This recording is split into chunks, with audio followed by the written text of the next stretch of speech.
Olagi da pudo we wala kwa yeta ka so ti pa ko di ko wa da pudo we ti to wo nyai ye hi ne we da ta ka so le the reporter ta ka so ta kha lo no to wo nyai ne the reporter ku lo ta ka so u ta khai ta kha ni lo no ta ka so ku to ni le mi we da ta ki ta ku pe ma ha ta ni po thwe no ba kha do Thaksin Chinawat Anwar Ibrahim no do mi online ti lo ta a wi a klu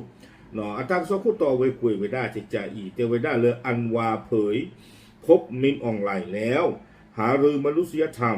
และคืนประเทศสู่ปกติเผยเตรียมคุยผู้นำ NUG ทางออนไลน์เอาไว้ในเมวด้าอาจารย์สกุลต่อเตเวด้าเลยอันวาอิบราฮิมปาพาทไว้เลยซาที่เราตาเดเมออนไลน์วิดีเนาะตาเตอร์ป้อนนี่เตอร์ป้อนสกุลบ้ากาดอ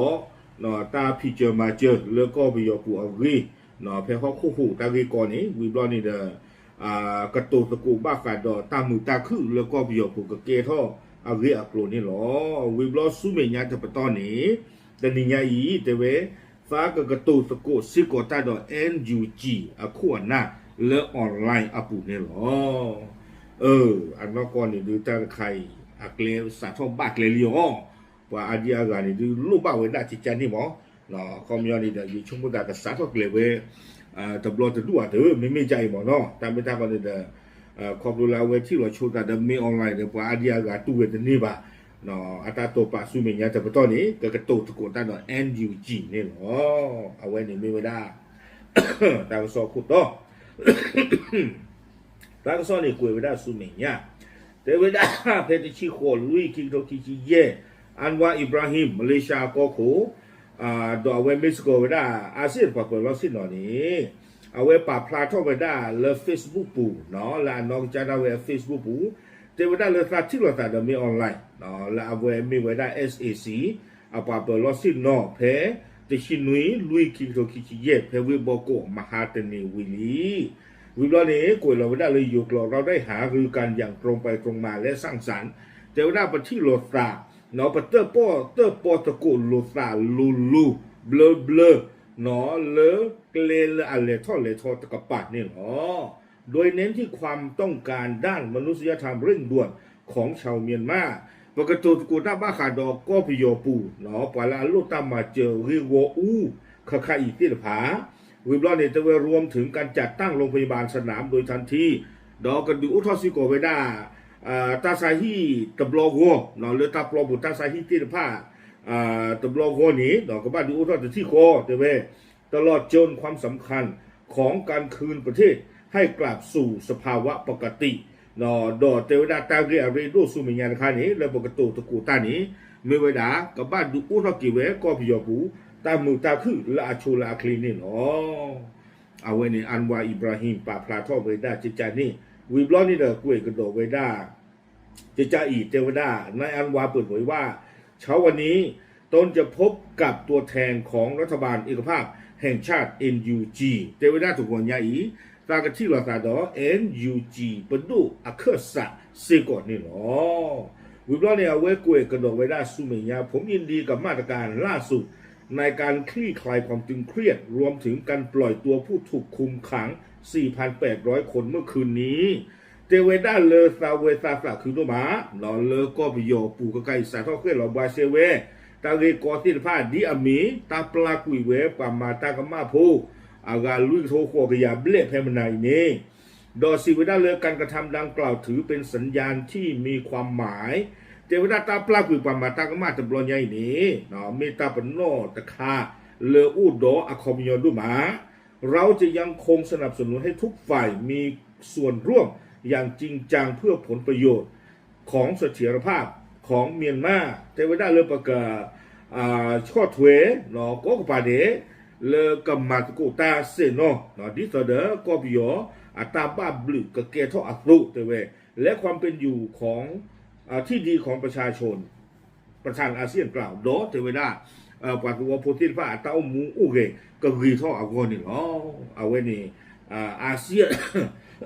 อาปาเปลอสิเนาะอันวาอิบราฮิมพวกเราไว้ได้เลยเฟซบุ๊กจะจันนี่เหรอ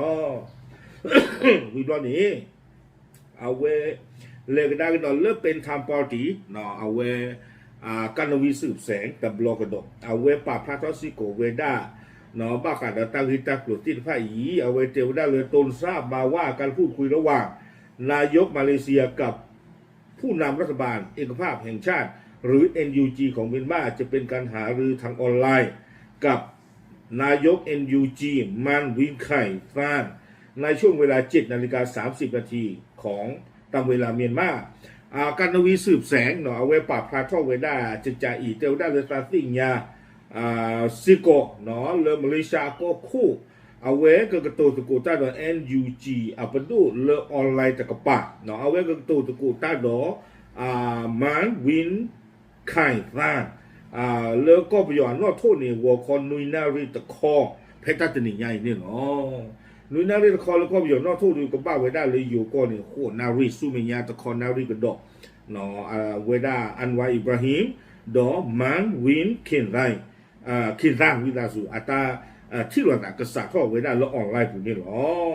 บ้าขาดตั้งใจปลุกใครนี่การวีสืบแสงเป็นทำปอตีปาพลาท่อเวด้าจะจ่าอีเตเวด้าเลยตาเลอันวาอิบราฮิมอาเซียนกว่าเปล่าสิเนาะเอาไว้ก็กระตูตะกูต้าดอ NUG อาคู่อันนั้นนี่เอาไว้อีเตเวด้าเมตาสาท่อและเอาไว้แล้วก็สู้เราตามมุตาขึ้นแล้วก็ไปหยอกปุ่นนี่หรอกวยเวด้าเลยอยู่กลอนดีอีเตเวด้าเป็นจุดเริ่มต้นที่ดีของการสร้างสันติภาพในเมียนมาวิบลอนี้เตเวด้าเลยหลังจากพูดคุยกับเมนออนไลน์เพราะเป็นผู้นำเผด็จการทหารเมียนมาที่ไม่ได้รับการยอมรับเนาะคอมยันนี่เด้อแพ้ปูกุยนี่ได้เวกระตูตะกูต้าเนาะมีออนไลน์นี้เนาะเวไม่ได้คู่หน้าตะกาเลยป่าท่ออัตราฮิชูตาสุตาหมอดอกคุณดอกเพื่อนเราไว้ได้บัดนี้เนาะโดยก่อนหน้านี้ NUG และกลุ่มชาติพันธุ์8กลุ่มได้ออกแถลงการณ์ไม่เห็นด้วยกับการที่ประธานอาเซียนพบเมนออนไลน์เพียงฝ่ายเดียวเนาะการวีสืบแสงเตวได้เลยแพ้ปูกุยนี้ NUG ดอกก็เลยดูแค่ละขัวพื้นถือเท่าไว้ได้หรือทอดาเลออาเซียนอปาเปอร์ลอซินนอนและอเมอันวาอิบราฮิมอาตาที่ลอตาดอมไม่ออนไลน์ตะคอเตอร์นี้อติเวติฟ้าจะที่คือไว้ได้บ้าลากเตอร์นี่เดี๋ยวตากระซอกกุยกี่ไว้ได้เลยจึงต้องติดตามผลการพูดคุยของประธานอาเซียนในครั้งนี้ด้วยเทวดาบ้ากาดออาเซียนพอเปิดลอซินนออันวาอิบราฮิมอาตากระตูตะกูตาดอมันวินไข่ร่างเลอตัวใหญ่อีคนอารีเลอก็จะที่อ่านว่าทุนนี้เมตารินขาเลอปกบ้าลูปูทเวซี่ก่อนนี่เนาะเอาไว้ตากระซอนเลอ The Reporter กูเรากล่าวไว้ได้เพตาตัวใหญ่อีนี่เนาะ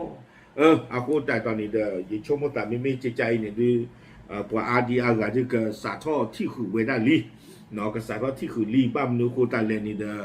ไม่แพ้ปูกุยเรื่องเอาไว้แต่เยอะเท่า NUG บาแต่เยอะเท่าก็รู้ที่ฟ้ามีบาดีกว่าประตูตัวนี้บาเนาะเตยอนโล